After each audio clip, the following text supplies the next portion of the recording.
गेड़े पे गेड़ा लगा रहे। एक बार की बात है, एक अंधेरे जंगल के बीचों बीच बसे एक छोटे से गांव में टिम्मी, सारा और बेन नाम के दोस्तों का एक समूह रहता था।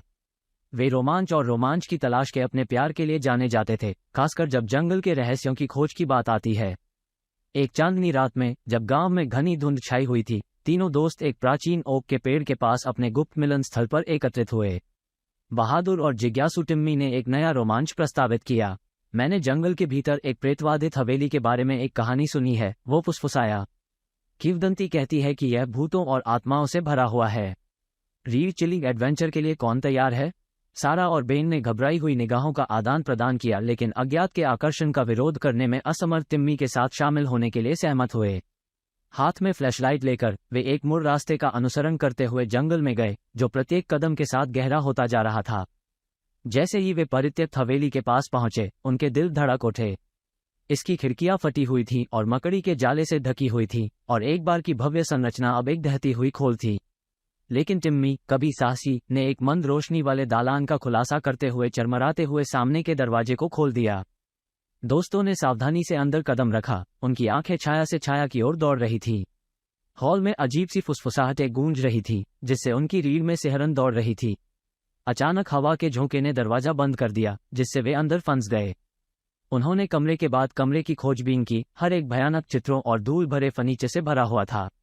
जैसे जैसे वे गहराई में गए, उन्हें गलियारों से गूंजती हुई एक करुण पुकार सुनाई दी। आवाज जोर से और अधिक हताश हो गई, उन्हें एक लंबे दालान के अंत में एक बंद दरवाजे तक ले गई। अपने दृढ़ संकल्प से प्रेरित होकर उन्होंने चाबी की तलाश की। सारा को एक शेल्फ पर एक धूल भरी चाबी दिखाई दी, जो पहुंच के जैसे ही उसने अपना हाथ बढ़ाया, एक ठंडे हाथ ने उसकी कलाई पकड़ ली, जिससे उसकी रीढ़ में ठंडक फैल गई। एक चीख के साथ वह पीछे हट गई, लेकिन चाबी उसके हाथ से छूट चुकी थी। अविचलित टिम्मी और बेन दूसरा रास्ता खोजने के लिए जुटे। उन्होंने एक बुक शेल्फ के पीछे छिपे हुए मार्ग की खोज की। कांपते हाथों से उन्होंने उसे एक तरफ धकेल दिया, एक संकरी सीढ़ी को अंधेरे में ले जाने का खुलासा किया। कदम से कदम वे नीचे उतरे, हवा हर बीतते पल के साथ ठंडी होती जा रही थी। फुसफुसाहट तेज हो गई और अजीब आकृतियां प्रकट हुई, उनकी आंखें अंधेरे में चमक रही थीं। बच्चे एक दूसरे से चिपक गए, उनका डर लगभग भारी हो गया। अंत में वे नीचे एक नम और छायादार कक्ष में पहुंचे। इसके केंद्र में एक प्राचीन अलंकृत संदूक खड़ा था। इसने एक भयानक चमक पैदा की, उन्हें और करीब खींच लिया। जैसे ही उन्होंने झिझकते हुए इसे खोला, एक चकाचौंध करने वाली रोशनी फूट पड़ी, जिससे अंधेरा दूर हो गया। फुसफुसाहट बंद हो गई, एक कोमल हवा ने उसकी जगह ले ली। दोस्तों ने पलक झपकाई, खुद को दालान में वापस पाकर हवेली अपने पूर्व गौरव को बहाल कर दी। प्रेतवादित हवेली सुंदरता और आश्चर्य की जगह में बदल गई थी। उन्होंने महसूस किया कि जो चीखें उन्होंने सुनी थी वे भूतों की नहीं थी, बल्कि हवेली की दीवारों के भीतर फंसी खोई हुई आत्माओं की लालसा थी।